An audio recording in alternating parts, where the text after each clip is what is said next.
नमस्कार दोस्तों, आप सभी का स्वागत करता हूं चैनल रणभूमि मैथ्स पर। दोस्तों, इसके पहले वाले वीडियो में मैंने सीआई इंस्टॉलमेंट किस्तों पर आधारित जो प्रश्न बताए थे वो 2 वर्षों का था। 2 बराबर वार्षिक किस्तों में पार्ट 1 था और इस पार्ट 2 में आज धमाकेदार में आपको 3 बराबर वार्षिक किस्त और 3 से ज्यादा 4, 5 सभी बताऊंगा। तो इस वीडियो को ध्यान से देखिएगा, शुरू से अंत तक बहुत मजा आने वाला है। देखिए दोस्तों, क्वेश्चन नंबर 1 में कहा गया है कि 52,725 रुपए की राशि है, इसे 3 बराबर वार्षिक किस्तों में चुकाना है। यदि ब्याज की दर 12% वार्षिक चक्रवृद्धि ब्याज की दर से समायोजित हो तो प्रत्येक किस्त का मान बताएं। तो मेरे बच्चों देखिए, ये एकदम एग्जाम का क्वेश्चन है, एग्जाम बेस्ड ही क्वेश्चन है, इसे अच्छे से समझिएगा। जब भी आपको 3 वर्ष का दिया जाता है ना दोस्तों, तो इसके पीछे बहुत बड़ा राज होता है। देखिए 12% है तो बेसिक कंसेप्ट 12% को मैं ऐसे लिख सकता हूँ 12/100। इसे कटा दीजिए, 4 तियां 12, 4 से 25 बार में कट गया। अब इसे मैंने ऐड करने के लिए आपको सिखाया है, तो 25 और 3 28 हो गए और बटे में हो गए 25। जो नए हैं, जो पहली बार इस वीडियो को देख रहे हैं, तो उनसे रिक्वेस्ट है कि कृपया इसके पहले वाले सीआई के वीडियो को जरूर देख लें, तो ये आपको बहुत मजे में समझ में आएगा। तो ये देखिए मूलधन हो गया और ये क्या हो गया, अमाउंट हो गया। अब देखिए कहा जा रहा है कि 12% वार्षिक समायोजित हो तो प्रत्येक किस्त का मान बताएं और वर्ष आपको दिया गया है 3 वर्ष या 3 बराबर वार्षिक किस्त। बात एक ही है, तो कुछ भी नहीं करना। जब 3 बराबर वार्षिक किस्त है ना मेरे बच्चों, तो देखो ऊपर वाला ये जो 28 है, इसे 3 बार लिख दो, इसे 3 बार गुणा कर लो और उसके बाद ये जो गुणा करके आएगा वो देखो ऑप्शन में किससे कट रहा है। और कभी कभी क्या होता है, यही सेम आंसर आपको ऑप्शन में मिल जाता है। तो देखिए दोस्तों, अगर मैं 28 का क्यूब करूं तो आ जाता है 21952, 21,952। और यही देखिए दोस्तों, आपको ऑप्शन नंबर 1 में ही मिल गया 21,952। तो आंसर हो जाएगा आपका ऑप्शन नंबर ए, सही जवाब हो जाएगा। तो देखिए दोस्तों, कितनी चुटकियों में हल हो गया। 3 बराबर वार्षिक किस्त प्रतिशत दिया गया है, इसे तोड़ दीजिए। उसके बाद 3/25 आया, 25 में 3 ऐड कर दो, 28/25। पिछले वीडियो में जैसा मैंने बताया था वही कंसेप्ट चल रहा है। बस 3 बराबर वार्षिक किस्त है तो 3 बार इसे गुणा करके क्रॉस चेक कर लो कौन किसका मल्टीपल है। बस यही आपका जवाब हो गया। आ गया ना मजा दोस्तों, अभी और मजा। भैया क्वेश्चन नंबर 2 आपके सामने है, बहुत ही मजेदार। देखिए 5 बराबर वार्षिक किस्तों की बात की गई है। तो देखिए कहा गया 5 वर्ष के बाद देय, मतलब 5 वर्ष के बाद आपको 3600 रुपए का ऋण चुकाना है, यानी टोटल 3600 रुपए चुकाना है 5 बराबर वार्षिक किस्तों में। यदि ब्याज की दर 5% वार्षिक समायोजित हो तो प्रत्येक किस्त का मान बताएं। तो मेरे बच्चों, प्रत्येक किस्त का मान अभी मैंने आपको बताया कि 2 वर्ष मैंने आपको सिखा दिया, 3 वर्ष मैंने आपको बिल्कुल बता दिया कि कैसे एक ही बार एक ही क्वेश्चन से ट्रिक से आप क्वेश्चन को, ऑप्शन को पकड़ के इजिली सॉल्व कर सकते हैं। क्योंकि कैलकुलेशन बहुत लंबा होता है, कैलकुलेशन की तरफ मत जाइएगा दोस्तों। मगर जब 5 वर्ष पूछ दिया जाता है दोस्तों, तो काफी बच्चे परेशान हो जाते हैं। तो आइए मैं एक जादुई तरीका आपको बताता हूँ विद बेसिक कंसेप्ट। तो मेरे बच्चों देखो, 5 बराबर वार्षिक किस्त है, तो मान लीजिए कि मूलधन हमारा 100 रुपया है। तो चलिए हम यहाँ पर पकड़ लेते हैं, मान लीजिए ये 100 हो गया, ये भी 100। तो 5 दिया है तो 5 बार 100 लिख लो। देखो बिल्कुल बेसिक कंसेप्ट को बिल्ड कर रहा हूँ, इसे अच्छे से समझना। देखो 5 बार हमने लिख दिया।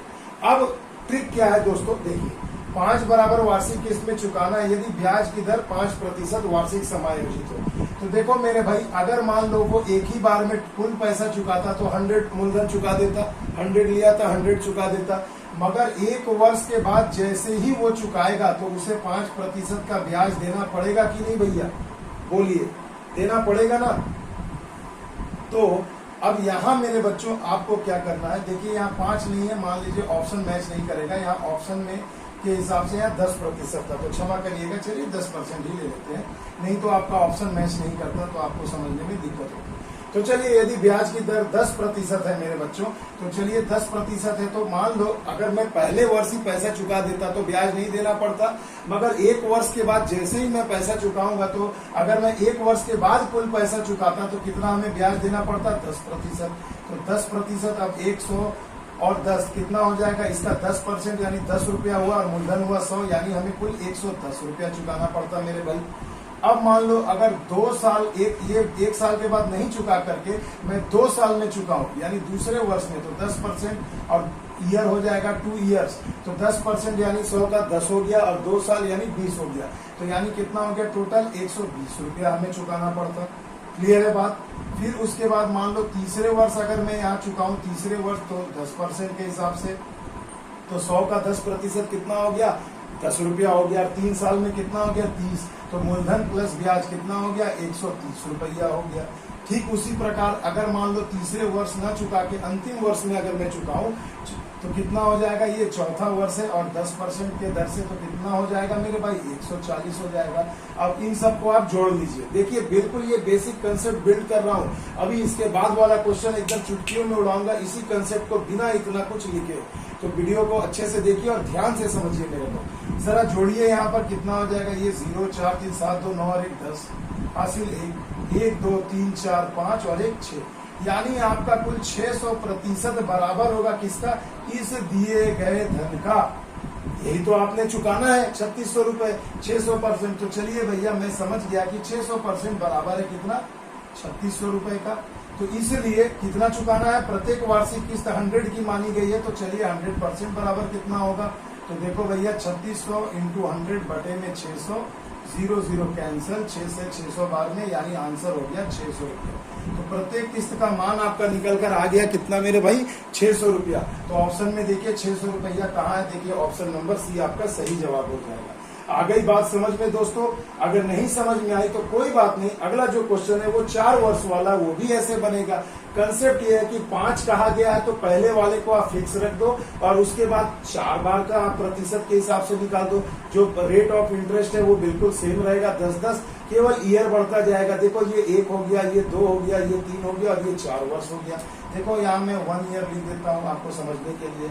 आ गई बात समझ में। आइए अगले क्वेश्चन में सारा कंसेप्ट जो भी बचा कुछ रह गया है वो हम उसे पूरा कर लेंगे। अब देखिए दोस्तों बहुत ही बेहतरीन क्वेश्चन है, क्वेश्चन नंबर 3। 4 वर्ष बाद दे 944 रुपए का ऋण 4 बराबर वार्षिक किस्तों में चुकाना है। यदि ब्याज की दर 12% है तो वार्षिक समायोजित हो तो प्रत्येक किस्त का मान क्या है। अब मेरे बच्चों इस क्वेश्चन को देखो, हम लोग उसी कंसेप्ट से सॉल्व करेंगे मगर बहुत ही जल्दी करेंगे। तो देखिए मेरे बच्चों 4 बराबर वार्षिक किस्त, तो 4 बार आप 100 लिख दोगे। चलिए मैं आपको बिल्कुल एकदम ऐसे ही बेसिक तरीके से बता देता हूँ एक बार फिर, उसके बाद इसे शॉर्ट ट्रिक से दिखाता हूँ। तो पहले वाले को छोड़ देना है भैया। अगर 1 साल में चुकाता तो 100% ही चुकाता, मगर चलिए भैया 1 साल के बाद अगर मैं चुकाता हूँ 1 ईयर, तो इसमें मुझे कितना ब्याज देना होगा, 12%। तो 12%, तो 100 का 12% कितना होता है, 12 रुपए। तो मूलधन में ब्याज जोड़ो यानी 112 रुपए चुकाने पड़ते हैं। अगर मैं 2 साल के बाद चुकाऊं तो कितना हो जाएगा, 12% की दर से, तो 12 दूनी 24 यानी 124 रुपए चुकाएंगे। और अगर तीसरे वर्ष में मैं चुकाता हूं तो कितना हो जाएगा भैया, 12 3 36, 100 का 12% 12 रुपए और हर साल 3 साल तक, तो 12 3 36, तो 36 और 100 कितना हो गया, 136 रुपए।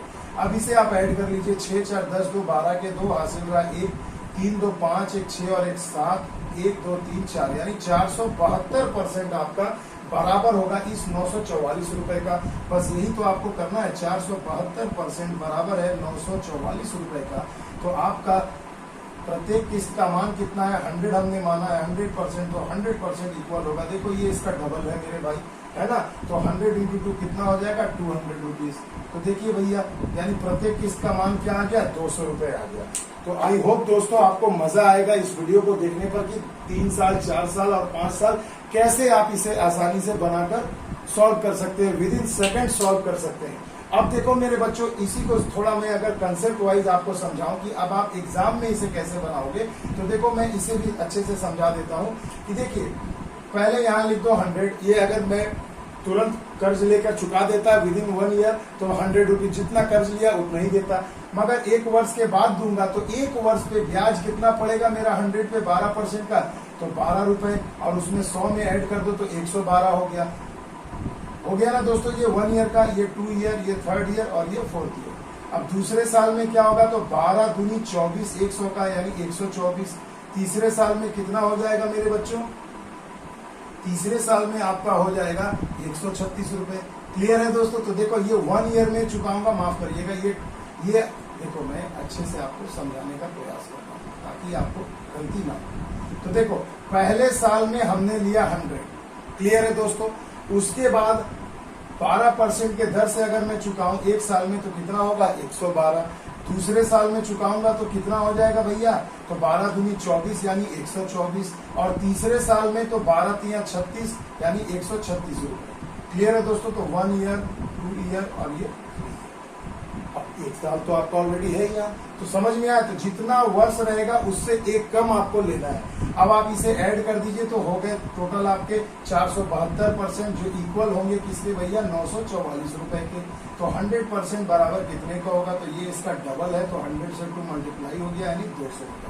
तो यही वाला आपका आंसर हो जाएगा 200 रुपए। आगे बात समझ में। तो इस तरीके से शॉर्ट ट्रिक से आप प्रैक्टिस करके आसानी से बना सकते हैं। तो चलिए दोस्तों, यही था आज की इस वीडियो का कंसेप्ट। अगर अच्छा लगे दोस्तों तो please like, share and subscribe जरूर करिएगा।